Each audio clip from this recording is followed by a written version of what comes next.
ketika kebenaran hampir terkuak. Setelah menemukan foto Nadia dan Maya bersama, Raka mulai merasakan kecurigaan yang semakin jelas. Ada sesuatu yang tak pernah cocok sejak kencan buta itu, dan kini potongannya mulai menyatu. Sementara itu, Nadia menjalani hari-harinya di kantor dengan perasaan gelisah. Semakin sering Raka mengajaknya bekerja bersama, semakin berat rahasia itu ia simpan. Kadang, saat Raka melihatnya dengan tatapan lembut, Nadia merasa seolah ia ditusuk rasa bersalah. Suatu hari, perusahaan mengadakan rapat besar di ruang auditorium. Banyak pegawai berkumpul dan di tengah kerumunan itu, Nadia merasa Raka terus memperhatikannya. Bukan dengan kemarahan, tapi dengan rasa penasaran yang mendalam. Selesai rapat, Raka memanggil Nadia ke ruangannya. Jantung Nadia langsung berdebar kencang. Ia masuk perlahan, mencoba bersikap setenang mungkin. Namun, suasana ruang itu seperti menahan nafas. "Duduklah," kata Raka. Suaranya lembut tapi mengandung tekanan. Nadia duduk, berusaha tak menatapnya. Beberapa detik hening.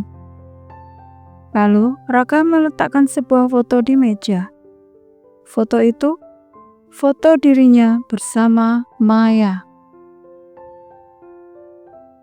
"Ini kamu, dan ini sahabatmu," kata Raka pelan. Nadia merasa dunia runtuh dalam sekejap. Tapi waktu kencan buta itu, yang datang adalah Raka menatapnya dalam-dalam. "Kamu," lanjutnya. Nadia menelan ludah, tangan gemetar. Ia belum sempat menjelaskan ketika tiba-tiba pintu diketuk. Seorang manajer memanggil Raka untuk rapat mendadak. Suasana tegang itu pun terputus. Namun Nadia tahu, waktu pengakuannya sudah semakin dekat. Malam itu, saat ia berjalan pulang, Nadia menangis sendiri. Bukan hanya karena ketakutan, tapi karena ia sudah mulai menyukai Raka. Dan ia takut kehilangan segalanya. Perasaan yang tidak bisa disembunyikan. Beberapa hari berlalu sejak kejadian itu, tetapi suasana antara Raka dan Nadia menjadi aneh. Raka tidak lagi sesering memanggil Nadia seperti sebelumnya. Bukan karena marah, tapi karena ia sedang berpikir keras. Ia tidak ingin menuduh tanpa mendengar penjelasan. Tapi rasa kecewa, rasa penasaran, semuanya bercampur menjadi satu. Di sisi lain, Nadia justru semakin merasa hampa. Ia sadar perasaan Raka padanya mungkin tulus, tapi dibangun di atas kebohongan. Suatu pagi, Nadia sedang berjalan ke ruang kerja ketika tiba-tiba ia terpeleset di tangga kantor. Ia hampir jatuh, tapi seseorang menangkap tangannya tepat waktu. Raka. Momen itu terjadi sangat cepat, namun keduanya terdiam cukup lama untuk membuat suasana menjadi berbeda. Raka menatapnya. Bukan tatapan dingin, bukan marah, tapi tatapan seseorang yang masih peduli. "Nadia, kamu tidak apa-apa?" Suara itu lembut, penuh kekhawatiran. Nadia mengangguk, meski wajahnya memerah.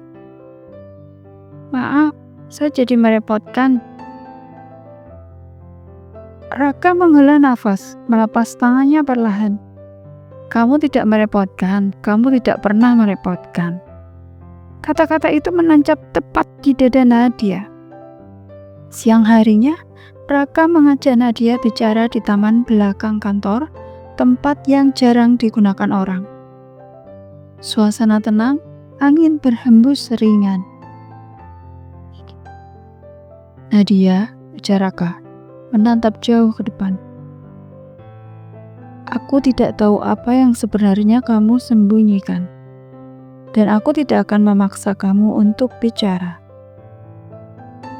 Nadia menunduk. Tapi Raka melanjutkan. Aku ingin kamu tahu satu hal. Apapun kebenarannya, aku tidak ingin berhenti mengenalmu. Kata-kata itu membuat Nadia terkejut. Ia tidak menyangka Raka bisa berkata sebegitu jujur dan lembut. Namun, justru kata-kata itu membuat air mata Nadia jatuh. Pak, saya takut. Takut apa? Takut bahwa setelah tahu semuanya, Bapak akan membenci saya. Raka menatapnya. Kali ini lebih lembut dari sebelumnya. Aku tidak akan membenci seseorang yang Raka berhenti. Ia hampir mengucapkannya, tapi menahan diri. Nadia menatapnya, bingung. Kamu apa, Pak? Raka tersenyum kecil. Seseorang yang aku ingin kenal lebih dalam. Suasana hening lagi, tapi kali ini terasa hangat. Namun sebelum Nadia bisa berkata apapun, teleponnya berbunyi. Maya. Pesan itu hanya berisi satu kalimat. Nah, kita harus bicara sekarang.